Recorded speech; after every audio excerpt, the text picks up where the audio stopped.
토마토 마스터 전략 확인해 보겠습니다. 먼저 이토마토 홈페이지에 올라와 있는 전략글입니다.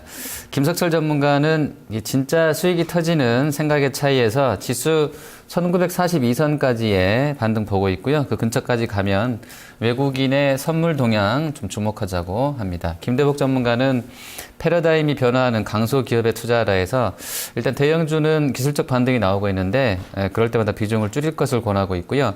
핀테크와 사물 인터넷 관련주들은 조정시마다 매수 전략이 낫겠다라고 합니다.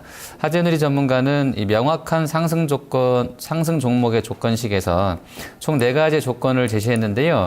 5일 체결 강도에 수렴하는 종목, 또 외국인 매수가 국내 창구를 이용하고 있는 종목, 또 상승 음봉의 캔들이 바닥권에서 만들어지고 있는 종목, 또 프로그램 매수가 체결 강도를 높이는 종목군에 집중하자고 합니다. 자, 그리고 김경은 운용력은 오늘 순환 상승장 EPS의 상승 주목하자고 하는데요. 자, 오늘 바로 김경은 연구원 연결해서 이야기 들어보도록 하겠습니다. 안녕하십니까? 네, 안녕하십니까? 네. 자, 요 며칠 사이에 외국인의 수급이 이제 좋아지고 있는데요. 그 배경은 뭐라고 보십니까? 네, 우선은 이 외국인이 순매수로 전환한 부분들의 첫 번째 요인은 바로 4분기 실적의 시작이었다. 좀 이렇게 보실 수 있겠습니다. 이 삼성전자가 4분기 실적을 발표를 하는 시점으로 인해서 이제 4분기 실적에 대한 우려감은 이제 전부 다 주가에 반영되고 이제부터는 올해 실적으로 간다.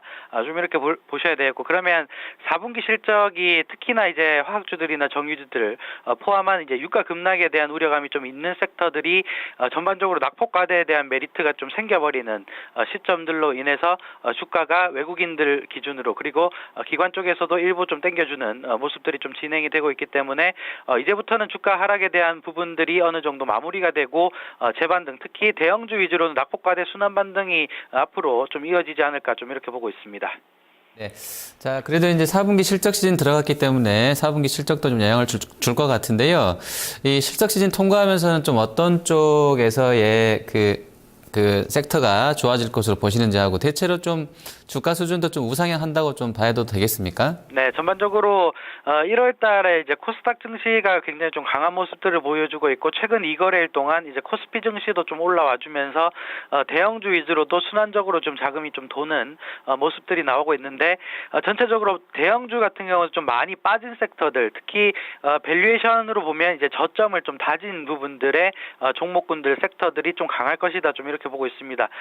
첫 번째로 이제 바닥을 좀 다졌다고 판단하고 있는 이제 은행 섹터를 좀 보시면 되겠는데, 은행주들 같은 경우는 최근에 굉장히 좀 많이 하락을 했다가 외국인이 들어오는 장세의 첫 번째로 가장 많이 상승했던 부분들이 이제 신한지주, KB금융 그리고 하나금융지주를 포함한 이제 은행주들이 어제 시세를 좀 냈었고, 오늘 같은 경우는 한 1% 내외 좀 상승을 하고 있는데, 전체적으로 여기 저점을 좀 형성한 부분들이 PBR 기준으로 0.5배 수준에서 정확하게 외국인이 들어오는 부분들이 포착이 됐기 때문에 더 이상 추가적으로 빠지는 것보다는 추세를 전환할 가능성이 높다. 좀 이렇게 판단을 좀 하셔야 되겠고, 그리고 두 번째로는 이제 4분기 실적이 일부 좀 하향이 조정될 수 있는 유가 하락에 대한 이제 제품 가격 하락 리스크가 좀 있는 LG화학이나 롯데케미칼 같은 섹터들도 추가적으로 빠지진 않을 것 같습니다. 이유는 지금 LG화학 기준으로 보면 BPS 자체가 거의 17만 원대 권역에 위치해 있기 때문에 정확히 BPS, PBR 1배를 찍고 좀 올라가는 부분들, 여기는 이제 저점에 대한 시그널이다. 좀 이렇게 보셔야 되고, 오늘 전반적으로 지금 외국인들의 매수 물량도 일부 이제 LG화학을 기준으로 해서 화학주들에 좀 특히 들어가고 있다. 좀 이렇게 본다면 전체적으로 자산 가치에 대한 저점을 다진 섹터들을 안전하게 공략하는 것이 좀 바람직하다. 좀 이렇게 보고 있습니다. 네, 자, 코스닥은 연말 연초 랠리 이어지고 있습니다. 벌써 올해 들어서 지금 오늘까지 거래일수로 지금 6거래일밖에 안 되는데, 지수는 거의 코스닥이 한 6% 정도 아주 급등세고, 종목별로는 한 40% 급등세 내는 정도 속출하고 있는데요. 자, 코스닥은 좀 랠리가 좀 더 이어진다고 보십니까? 네, 코스닥 같은 경우는 실질적으로 4분기 실적을 좀 기대할 수 있는 중소형주들이 굉장히 좀 많이 포진되어 있기 때문에 거기에 대한 매력도가 앞으로 좀 확산이 좀 더 될 것이다. 좀 이렇게 보고 있습니다. 특히 계속적으로 언급을 좀 드리고 있는 헬스케어 종목이라던가 특히 업황이 좋은 이제 IT 반도체 섹터들 위주로는 앞으로도 상승 여력이 좀 더 남아 있다. 좀 이렇게 보셔야 될 것 같습니다. 특히 특히나 최근 들어서 좀 급등을 하고 있는 이제 인바디의 상승분이 굉장히 좀 의미가 있다고 개인적으로 좀 판단을 좀 하고 있는데 이 부분들의 의미는 이 헬스케어 종목군들의 밸류에이션 부담을 한 번에 좀 깨트려 버리는 거래량이 실리면서 신고가를 내는 부분들이기 때문에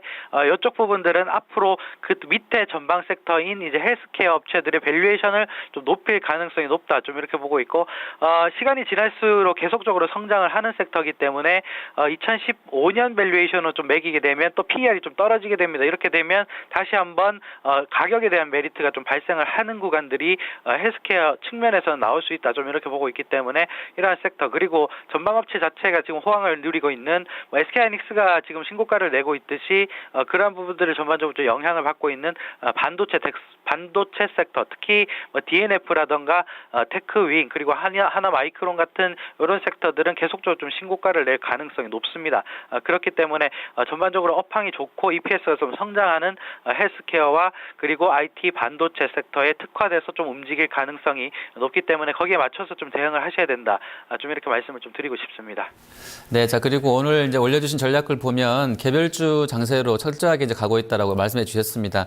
종목 장세이기 때문에 좀 분석을 좀 투자자 여러분들도 하셔야 될 것 같은데, 이 점에서 좀 우리 그 주식에 투자하시는 분들이 좀 주목해야 되는, 좀 유의해야 될 점들은 좀 뭐가 있다고 보십니까? 네, 전반적으로 지금 순환 반등이라고 계속적으로 좀 말씀을 드리고 있는데, 이 부분들의 명확한 의미는 지금 돈이 돌고 있습니다. 시장에서 돈이 돌고 있기 때문에 지금 당장 올라가는 종목군들을 따라가면 안 되고요. 그리고 안 오른다고 해서 파는 부분들 아닙니다. 기본적으로 실적 베이스가 좀 되는 종목군들을 가지고 계시다면 오늘 쉬면 내일 오르고 내일 쉬면 내일 모레 오르는 이런 순환 반등이 계속적으로 좀 이루어지고 있기 때문에 그러한 부분들을 염두에 두고 따라가는 매매보다는 기본적으로 실적 베이스가 탄탄하다면 시기를 두면서 좀 자금이 들어올 때를 기다리고 따라가는 매매보다는 실적 베이스로 인해서 종목을 선택했다면 거기에 맞춘 이제 기다리는 매매도 좀 필요한 부분들이다, 좀 이렇게 말씀을 좀 드리고 싶습니다. 그래서 돈이 도는 장세에서는 어쨌든 실적이 싸고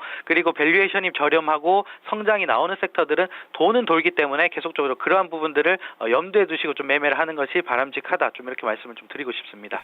네, 알겠습니다. 오늘 말씀 잘 들었습니다. 네, 감사합니다. 네, 토마토 마스터 전략 김경은 연구원이었습니다.